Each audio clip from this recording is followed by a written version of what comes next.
Good evening. I have the honor of standing before you this evening for one reason. Because thousands and thousands of grassroots activists stood united, not for a candidate, but for the sake of liberty.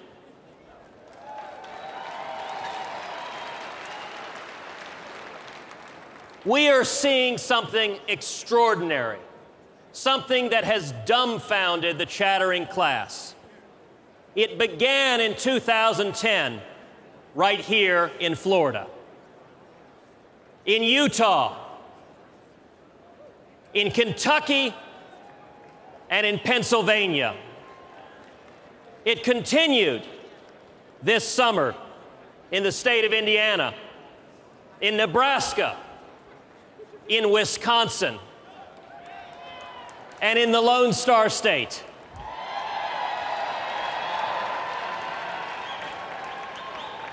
We are seeing a great awakening, a national movement of we the people, brought together by what unites us, a shared love of liberty and an understanding of the unlimited potential of free men and free women. I want to tell you a love story. It's the story of all of us. It's a love story of freedom. It's the story of our founding fathers who fought and bled for freedom and then crafted the most miraculous political document ever conceived, our Constitution.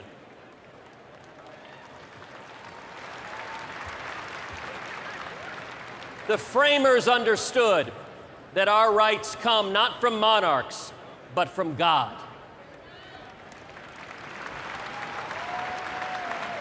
And that those rights are secure only when government power is restrained.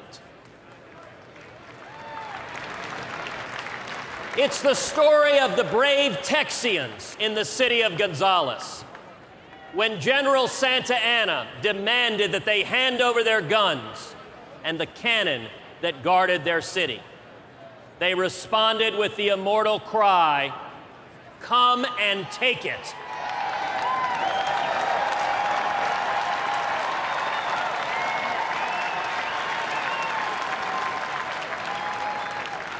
It's the story of the greatest generation who rose up to confront the grotesque evil that was the Nazis and who ushered in the greatest era of peace and prosperity the world has ever seen.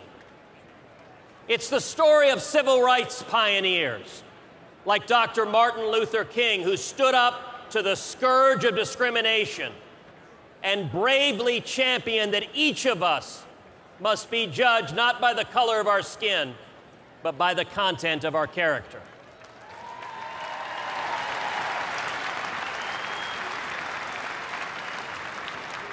It's the story of President Ronald Reagan, who turned back the growth of government and restored mourning in America.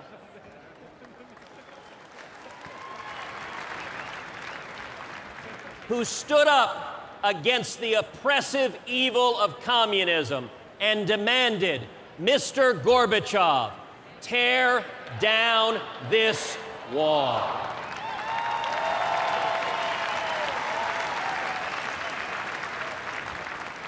It's the story of my mom, Irish and Italian, working class, the first in her family ever to go to college. She became a pioneering computer programmer in the 1950s. It's the story of my father, imprisoned and tortured in Cuba, beaten nearly to death. He fled to Texas in 1957, not speaking English, with $100 sewn into his underwear. He washed dishes, making 50 cents an hour, to pay his way through college and to start a small business in the oil and gas industry. My father is here today. When he came to America, él no tenía nada, pero tenía corazón.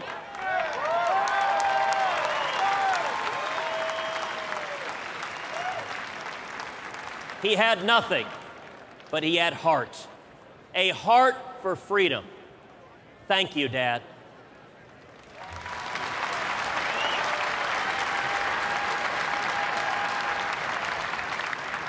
It's the story of each and every one of you. We are all the sons and daughters of those who risked everything for freedom. And each of us has a duty to pass that same liberty on to the next generations.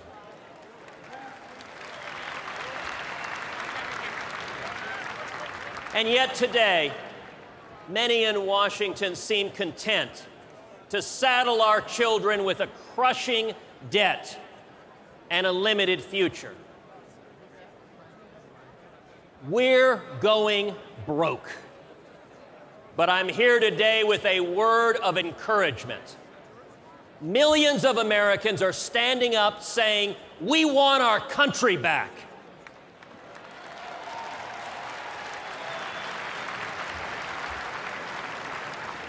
Republicans, Democrats, Independents, we will not go down the path of Greece. We will not go quietly into the night.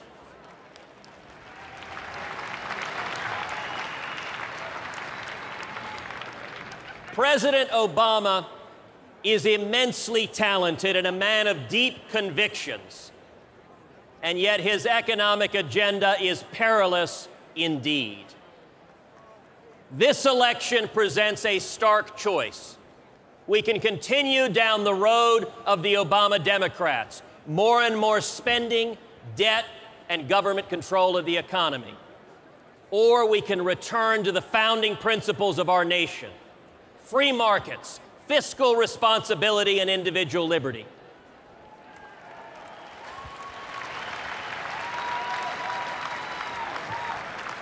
Unfortunately, President Obama's campaign is trying to divide America, to separate us into groups, telling seniors Medicare will be taken away, telling Hispanics that we're not welcome here, and sending the Vice President to preach a message of division. It's tragic how far we've come from hope and change. All of this is designed to distract from the real issues that matter.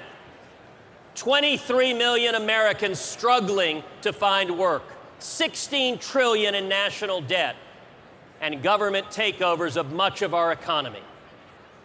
Imagine for a moment if someone surreptitiously charged thousands of dollars on your credit cards, saddling your kids with debts they could never escape. My wife Heidi and I are blessed with two little girls, Caroline and Catherine, 4 and 1. When Caroline was born, our national debt was $10 trillion. Today, as the debt clock shows, it's $16 trillion, larger than our gross domestic product. How do we turn our nation around? President Obama thinks the answer is more and more government. Government is not the answer.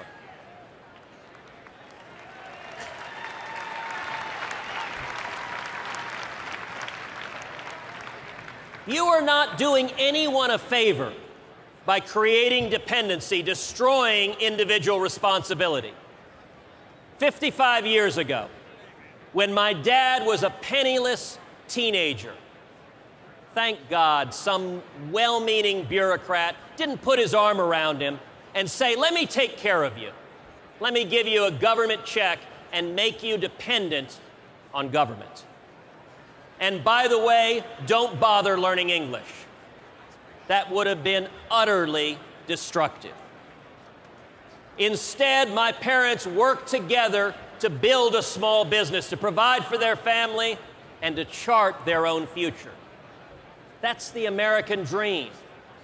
Mitt Romney and Paul Ryan understand that government doesn't create jobs.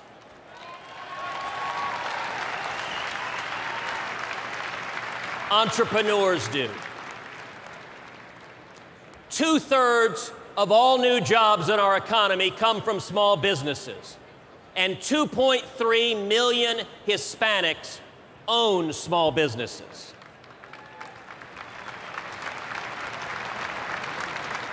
And yet this administration has waged a war on small businesses,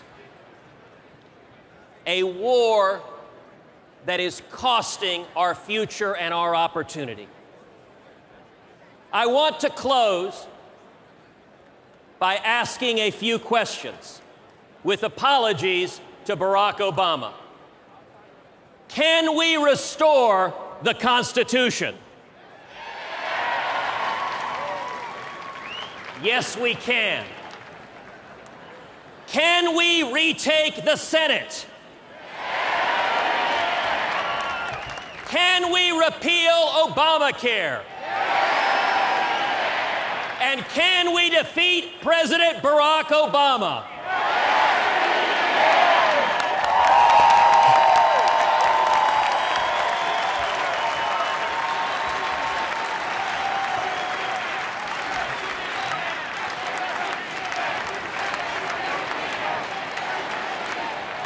Stand together with Mitt Romney and Paul Ryan.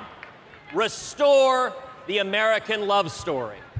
That, my friends, is change we can believe in. Thank you, and God bless you.